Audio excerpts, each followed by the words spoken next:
जब देवता और असुरों में युद्ध चल रहा था, तो देवता और असुरों में जब युद्ध चल रहा था तो देवताओं का राजा कौन था? इंद्र। इंद्र नेतृत्व करता था देवताओं का। अब जब असुर भारी पड़ने लगे देवताओं के ऊपर, तो इंद्र क्या करता है? भाई हमें जीतना है, अगर ये असुरों का पाप बढ़ेगा तो हमको छोड़ेंगे नहीं।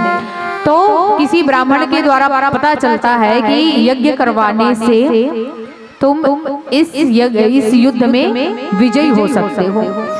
अब होता क्या है कि ब्राह्मण तो मिल जाता है, लेकिन ब्राह्मण की जो पत्नी रहती है वो राक्षसी रहती है, राक्षस दल की रहती है। ब्राह्मण और ब्राह्मणी, लेकिन ब्राह्मणी कौन है? बोले राक्षसी है। लेकिन ब्राह्मण के साथ उसका विवाह हो गया तो वो ब्राह्मणी कहलाती है, लेकिन वो असलियत में राक्षसी है।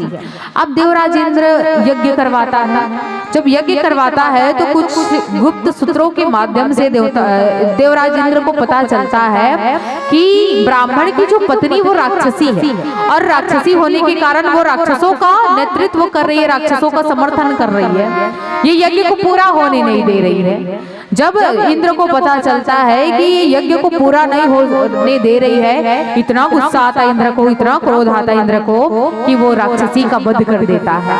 राक्षसी का वध किया मतलब उसने ब्राह्मणी का हत्या कर दी, और ब्राह्मण की पत्नी का हत्या कर दिया मतलब इंद्र को ब्रह्म हत्या का श्राप लगता है।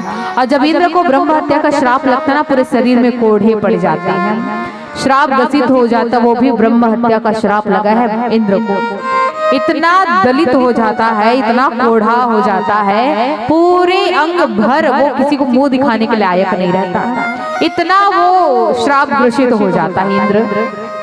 तब इंद्र अपने श्राप को सहन नहीं कर पाता, दर्द को सहन नहीं कर पाता, तो वो क्या करता है? एक पौधे के पत्तों में जाकर के छुप जाता है। कई दिनों तक, कई वर्षों तक वो छुप करके है। अब इधर देवराज इंद्र का सिंहासन खाली हो गया है। अब इसी सिंहासन को संभालेगा कौन? क्योंकि इंद्र के द्वारा ही वर्षा, भूकंप होना है, बाढ़ आना है, सारी चीजों का सृजन कौन कर रहा है? वर्षा किसके माध्यम से होगी? इंद्र के माध्यम से। अब इंद्र सिंहासन पर बैठा ही नहीं है वर्षों तक, तो सोचिए पृथ्वी की हालत क्या हो गई होगी। पृथ्वी पर बाढ़ नहीं आया है, न ही वर्षा हुई है, और वर्षा नहीं हुई है मतलब पूरा पृथ्वी सूखा पड़ गया है। सूखा पड़ गया है तो संसार के सारे नर नारी इधर उधर तड़प रहे हैं, भूखे प्यासे मर रहे हैं। जब ब्रह्मा जी देखते पृथ्वी की दशा बड़ी बुरी हो गई है, तब ब्रह्मा जी इंद्र को ढूंढने लगते, इंद्र चला कहाँ गया है? ये अपने कार्य को निर्वहन क्यों नहीं कर रहा? तब पता चलता है कि ये तो पत्तों पर छिपा हुआ है। ब्रह्मा जी आते हैं, अरे इंद्र बाहर निकलो, हम आए हैं मिलने। तब इंद्र आता है। इंद्र की दशा देख करके ब्रह्मा जी भी थोड़े सोचने लग जाते हैं। ब्रह्मा जी कहते हैं, हे इंद्र तुम अपना कार्य निर्वहन क्यों नहीं कर रहे हो? तो देवराज इंद्र कहता है कि हमें ब्रह्म हत्या का श्राप लगा है, और जब तक ये ब्रह्म हत्या का श्राप लगा है ना ब्रह्मा जी, तब तक हम उस सिंहासन पर नहीं बैठ सकते, कृपा करके कुछ करो। तब ब्रह्मा जी संसार से 4 लोगों को बुलाते हैं। जल यानी नदी को बुलाते हैं, भूमि को, भूमि यानी जमीन को बुलाते हैं, वृक्ष को बुलाते हैं, और नारी, ये 4 लोगों को ऊपर बुलाते हैं। जब 4 लोग ऊपर जाते हैं तो ब्रह्मा जी सारी दशा को बताते हैं कि इंद्र को ब्रह्म हत्या का श्राप लगा है, आप इंद्र के श्राप को आधा आधा भागों में बांट लो, 25-25% श्राप अपने ऊपर ले लो, तब इंद्र श्राप मुक्त होगा, और जब इंद्र श्राप मुक्त होगा तब इस संसार का सृजन होगा। अब 4 लोग तैयार तो हो जाते हैं, जल, भूमि, पृथ्वी और नारी, ये 4 लोग तैयार तो हो जाते हैं इंद्र के श्राप को लेने के लिए। लेकिन ब्रह्मा जी से कहते हैं, हे ब्रह्मा जी हम इंद्र के श्राप को ले तो लेंगे, लेकिन इसका बेनिफिट हमको क्या मिलेगा? इसका फायदा क्या होगा? इसका फायदा हमको क्या होगा? भाई हम तो श्राप ग्रसित हो जाएंगे, दुनिया हमको तुच्छ समझेगी, दुनिया हमको पापी समझेगी, दुनिया हमको दुत्कारेगी। क्यों? क्योंकि हम श्राप ग्रसित हैं, तो इसका कुछ तो फायदा होना चाहिए ना। तो ब्रह्मा जी कहते हैं, आप लोग चिंता मत करो, जो श्राप आप ले रहे हैं ना, यही श्राप आपके लिए वरदान बन जाएगा।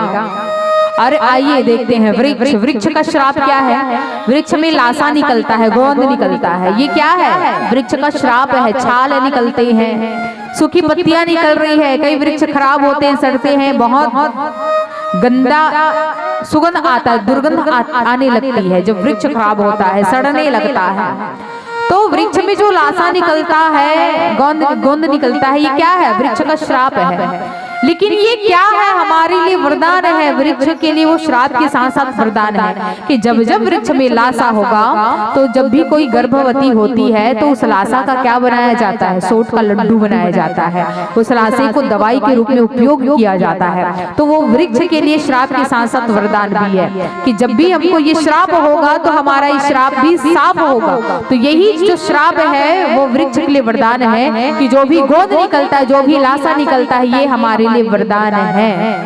तो ये श्राप के साथ साथ वृक्ष के लिए वरदान हुआ। अब आते जमीन पर। जमीन का श्राप क्या है? बंजर भूमि। जितने भी इस संसार में पृथ्वी पर या जमीन पर गड्ढे हैं या बंजर भूमि है, ये क्या है? जमीन का श्राप है। जितने भी बंजर भूमि है, श्राप ग्रसित है। तो बंजर भूमि के लिए श्राप क्यों है भाई? क्योंकि बंजर भूमि पर आप खेती नहीं कर सकते, ना घर बना सकते, कोई मतलब नहीं होता बंजर भूमि का। लेकिन वो बंजर भूमि का वरदान क्या हुआ कि बंजर भूमि की यदि आप खुदाई करोगे तो आपको बिल्कुल पानी का स्रोत मिलेगा। तो ये पानी का स्रोत ही क्या है? भूमि के लिए, जमीन के लिए बोले वरदान है। भले बंजर भूमि एक श्राप है धरती के लिए, जमीन के लिए, लेकिन यदि वहीं पर पानी का स्रोत निकल जाए तो वो जमीन के लिए वरदान होता है। लोग उस जमीन की पूजा करते हैं। क्यों? क्योंकि ये हमें पानी का वरदान दे रहा है, पानी दे रहा है, जल का स्रोत दे रहा है, इसलिए उसकी पूजा की जाती है, जमीन की पूजा की जाती है। तो ये उसके लिए श्राप के साथ साथ वरदान है। अब आते हैं जल। जल कैसा है? नदी क्या है? नदी भी श्रापित है कि नदी का पानी हमेशा मैला होता, हमेशा गंदा होता है, कभी भी स्वच्छ नहीं होता है नदी का पानी। लेकिन ये नदी का पानी श्राप के साथ साथ वरदान कैसे है? जल ही जीवन है, बिना पानी का जीवन चल नहीं सकता। नदी कितनी भी गंदी हो जाए, नदी कितनी भी मैली हो जाए, लेकिन लोग इसका उपयोग करना नहीं छोड़ेंगे, लोग नदी की पूजा करना नहीं छोड़ेंगे, नदी की हमेशा पूजा की जाएगी। तो यही नदी के लिए श्राप है कि नदी हमेशा मैली होती है, हमेशा कचरा होता है, हमेशा गंदगी होती है। लेकिन गंदा होने के बाद भी, नदी का पानी मैला होने के बाद भी हमारे लिए वरदान है, नदी के लिए वरदान है कि लोग इसकी पूजा करना बंद नहीं करेंगे।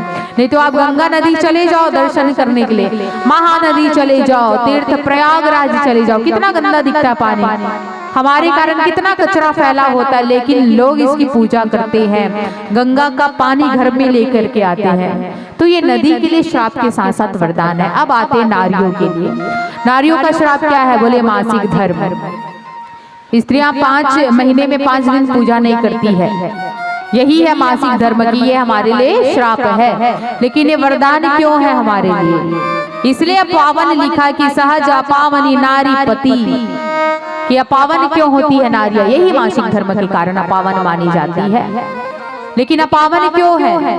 ये अपावन तो है, लेकिन ये हमारे लिए पवित्र है, ये हमारे लिए पवित्र है, ये हमारे लिए वरदान है कि क्योंकि भाई जिस नारियों को मासिक धर्म नहीं आता वो संसार की नारी नहीं, महतारी नहीं बन सकती है, वो गर्भ धारण नहीं कर सकती है।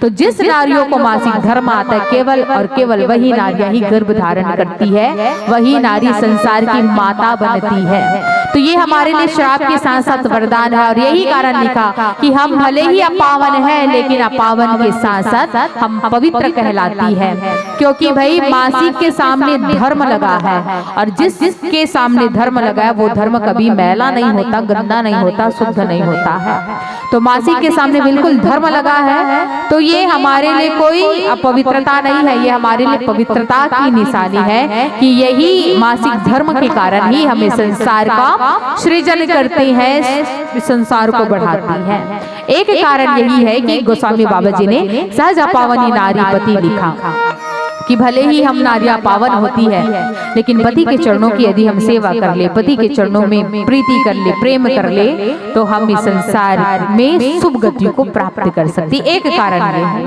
और आइए दूसरे कारण की चर्चा एक सुंदर से भजन के पश्चात हम करेंगे। श्यावर रामचंद्र की जय।